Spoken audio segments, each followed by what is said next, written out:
Hello, hello. It's Michelle Drew here.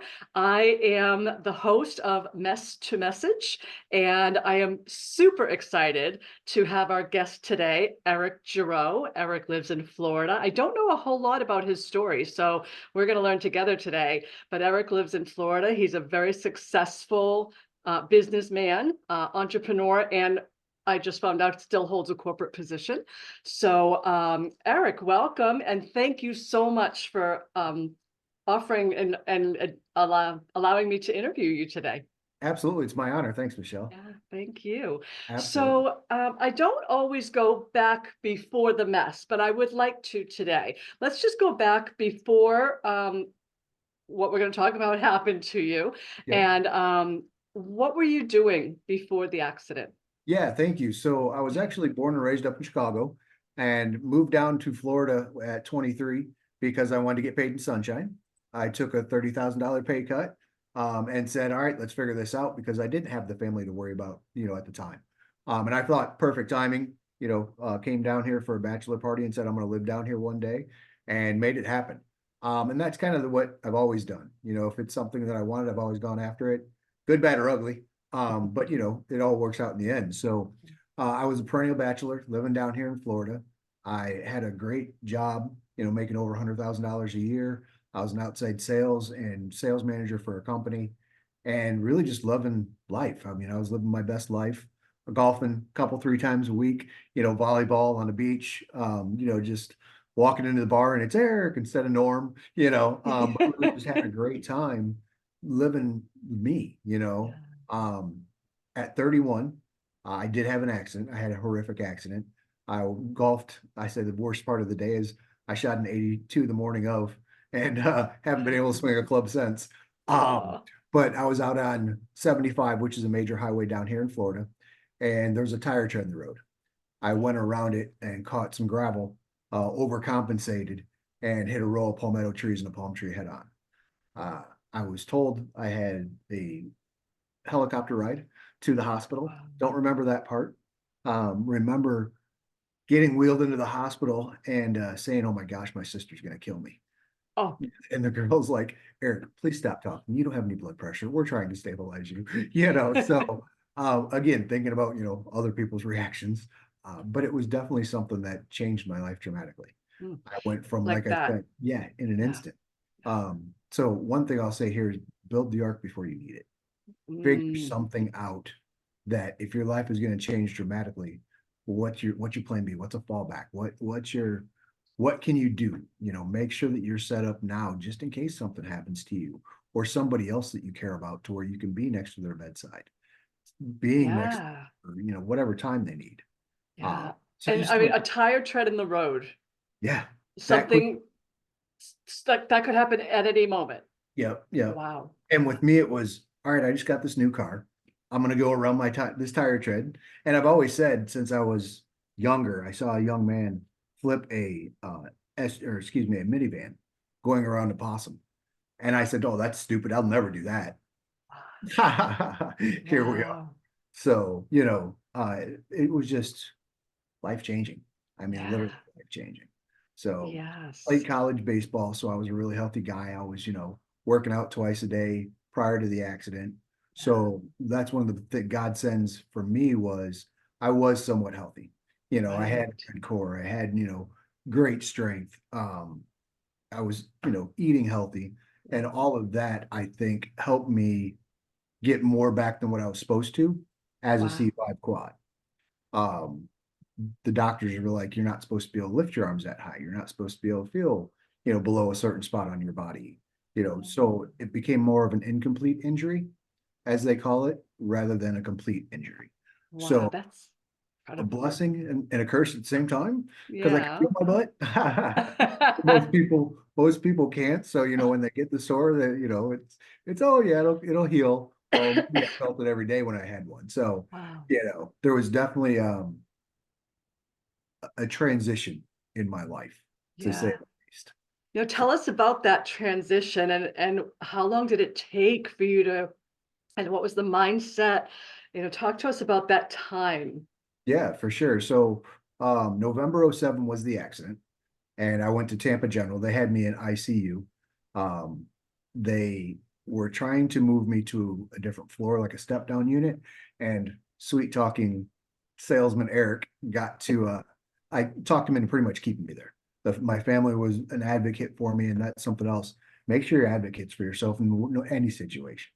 Um, because I was able to stay there. My friends were playing the game of let's make the machine beep, because if you laugh too much, then the machine would start going off and the nurses would come running.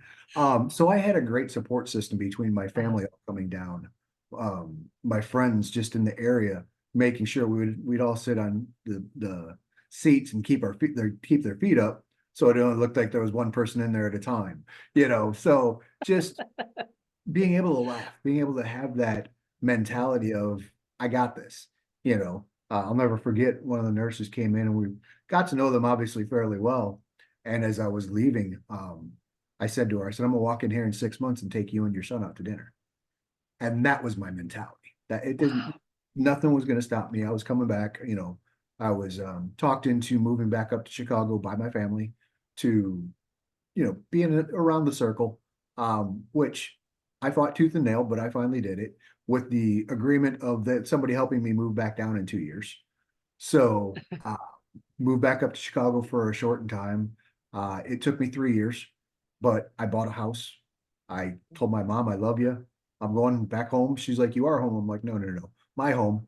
Oh, And moved back down to Chicago or back down to Florida with no caregivers.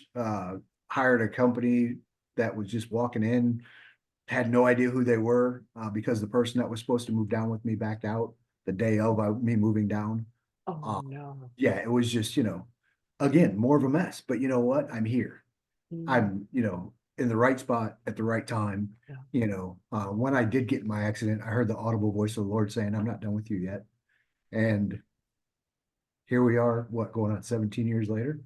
Um, Oh. yeah, so it's I it love yeah, that. a shift. I love that you just said that. And I feel that what I'm learning and I believe this anyways, but what I'm learning and with the people I'm talking with, they have their faith intact. Oh yeah. Yeah. Yeah. Yeah. I mean, I was sitting at church in a Catholic church, for two services because my grandpa was a deacon and I wanted to be next to him. Oh, So, it was definitely something that I've always had a strong faith, but after this, I mean, it's leaps and bounds. I mean, yeah. I I did step away from the church for a while, Mhm. just because of some of the things that were going on in the Catholic Church, and I didn't understand. And my faith was in God, not the church, which is always, it was easy for me to walk away from. Mm. But then I came down here. A couple of my friends brought me to an amazing church called Bayside Community Church, and my first message, the pastor, I was the only person in the 15,000 person congregation. He was talking to me, and I came out and I told him, I said, Pastor Randy, I said, you've never met me, but you just spoke to my soul. Wow. So I've never left. I've been home ever since, and it's been great. It's been And absolutely. that's got to be a great community of support for you as well. It is. We have, they have 9 campuses, but we do small groups. So in the small groups, you really, you get to know people. I mean, it's what it's all about. And, to where you go to church on Sunday, but church is about being able to call somebody Monday, Tuesday, Wednesday, Thursday, go out and help somebody on those same days and, be the church, not go to a church. So Yeah. to me, that's really what it's all about. And, to be able to have the people around me Mm. and support my neighbors. I mean, I couldn't do life without my neighbors. I have this beautiful young lady. She's 74 that comes over every day to help me, with lunches and dinners if I need it, or, pour me some water or some wine or whatever the case might be, just Yeah. to, just because she feels compelled to, Wow. it's people like that, really, yes, there are amazing people out there. So a lot of my neighbors are like that. I can call Yeah. almost any of them on a dime and, oh yeah, Eric, I'll be right there. And that's beautiful. That's more of the community that we really need to uplift and tend to mirror in Right. this, and Yeah. be able to help each other out. So, Yeah. And from what I've seen of you, you are that person. oh, well, thank you. You are a walking testimony of that. Thank you. Uh, yeah. So I mean, fast forward us to today, and I know that you're a thriving entrepreneur, and I just, like I said, found out you have a corporate job as well. So tell us what life looks like for you today. Yeah, so when I got after the accident, I started my own business because the company that I was working for really didn't know what to do with me. They wanted me to stay on. So I started my own consulting business for a company that used to be my customer. And I Oh, started worked with them for years. I made $800 my first year in business, but I was like, I'm working, I don't care. I'm not watching the Cubs and NCIS anymore. So it was great. But I continued to do that for it was almost 4 years, and then they got bought. And the company that they got bought by requested that they bring me along with them. So I sold my customer base to the customer or to the company and ended up, starting to work with them. Um, and all of a sudden, the next thing you know, a guy I used to sell against is like, Erick's in the system. So he's brought me into corporate. So I started working for this corporate Fortune 500 company. That's a corporate position, but I needed to figure something else out. So because I lost all my tax write-offs. So I started right. another business. And when I started my other business, it was consulting business outside of what, my corporate job is. Yeah. And it was more along the lines of a naturopathic wellness coach. So I started doing that. It was a simple fix. I started helping myself out, started seeing what I was doing for myself and my body, and just started like, all right, even if I don't do anything with it, it's a tax write-off. I'm great with that. Gotta So have those. yeah, exactly. So started doing that, still working for the same company. It's been 10 years. I think I just had my 9-year anniversary in the corporate world with them. They allow me to do what I do and need to do as far as my health is concerned. They're great as far as, being there for me if I need something. But they also understand what I do for them as far as, in the corporate world. I actually have 3 product lines that I'm over. So, to be able to help them, maintain and continue to grow that is great. But then I still have now my thriving, nutrition and consulting company that I really wasn't expecting to have. Wow. I'm blessed today because I actually just had a meeting today with a major hospital in the area that want me to come in and do some things because they see what we're doing. So it's Wow. an amazing thing, just keeping your trust and keeping your faith and being able to walk the walk or roll the roll, if you will. Yeah. But to be able to actually, go out and bless other people. I sit on the board for Suncoast Center for Independent Living, which is a center to keep people in their homes and out of nursing homes and to help them truly live independently, which is amazing. So to be able to give back to that as well. It's just that's what I look to do. That's my goal. Hope my boss doesn't see this, but 55, walking away from corporate and to be able to continue to help people and continue to move, continue to grow and uplift as many people as I possibly can. And I always say, who can you go out and bless today? Yeah. That's what I want to do on a daily Yeah. basis. So, Oh, that's so wonderful. And I love that you said that because on my calendar, my first appointment every day is who am I going to bless today? nice. I love it.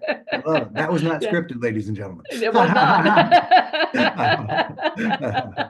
That is so fantastic. So Awesome. fantastic. Awesome. So, what message would you like to impart to the audience today, Eric? Don't give up. I mean, no matter Mm. what happens, I don't know, you're gonna make me cry. Oh, Things are gonna happen in life. yeah. They always do. But also, um, think people are gonna happen in your life because they always do. The right people, the right things, the right doors are gonna open, the wrong doors are gonna shut, but just keep going forward. Um, keep believing in yourself, keep believing in humanity. Mm. God's got us no matter Yeah. what. Yeah. So just keep going. Just keep going. Everybody's mountain is somebody else's anthill, and somebody's Mhm. anthill is somebody else's mountain. Right. So don't judge people on what they're going through. Had a great friend today talking about his back and how it was hurting. He was wishing he could swing a golf club. I'm like, yeah, I know. He's like, oh man, you know. But give each other grace. I mean, people don't say things to hurt you. They say things because they don't think about it sometimes. Right. So just love on people. Yeah. Yeah. I love that. What a beautiful, beautiful message. Thank you. And I am not above crying on this side. I've shed some tears myself, and I'm actually very, very teared up. And I was looking for a tissue, and I don't have one. I told one of my friends, as long as I don't cry, I'll be okay. And even if you cry, it's even better. Yeah, we're good. Because it shows your heart and how much you care Yeah. about the message that you're sharing, and it just shows who you are as a human being, and I Oh, love I that. appreciate that. Yeah. Now, is there anything that I didn't ask you or that we didn't get a chance to touch on? And we're going to find out where we can all find you afterwards. But is there anything that you hoped that we would talk about that didn't come up? No, I think, honestly, we're good. As long as people realize, that they can get through almost anything. When you can't stand it anymore, Neil. Yeah. I mean, that's a major thing that I really try to understand it, you know, for my life, so it's definitely Yeah. something that help people. Yeah. That's Yeah. all I can really say is continue to go out and be a blessing to somebody else because you We will get feel we feel you. I blessed. feel your heart so strongly through this Zoom chat. And I know that you're going to touch a lot of people with this interview. I know Oh, it. well, And thank you. my whole reason for doing this is to create a ripple effect. Yep. Yep. Because the one person maybe that we touched today has a network of other people that are going to be positively impacted because that one person was. Absolutely. And yeah, and I'm telling you, I feel you. Oh, well, thank you. Thank Yeah. you. So where can people find your consulting business and website, social media? I'm going to put it all in the notes as well, so people don't have to write it down, but Yep. just speak it out to us. Where can we find you? Yeah. Social media is just Erick Gereaux. Let's grow. Oh, I So like it. yeah, that's on Facebook and Instagram. I do have a website for EJG 360 Consulting LLC. It's generic, but it gives you, some ways to get in touch with me if need be. My phone number is also, I believe, on my Facebook and Instagram. So reach out, send me a message. Happy to chat, happy to see what I can do to help you. I'm a huge connector. So if I'm not the guy, I can find out who is and get you that in contact with the right person. One of my mentors always says, if someone wants to go to Chicago, don't show them how to get to St. Louis. If you don't know how to get to Chicago, ask somebody. So, that's the beautiful part about it is I'm not, it's not about me. If I'm helping somebody, it's about them. So whatever I can do to help somebody, then please reach out by any Yeah. means. Whether it's health and wellness, whether it's financial health, I'm here to help people in any aspect that I possibly can. Fantastic, fantastic. Thank you so much. Like I said, I didn't know a whole lot about your story, but man, are you an inspiration. Oh, well, It's thank you so much, in, Michelle. I appreciate the platform. you bet, you bet. So we are going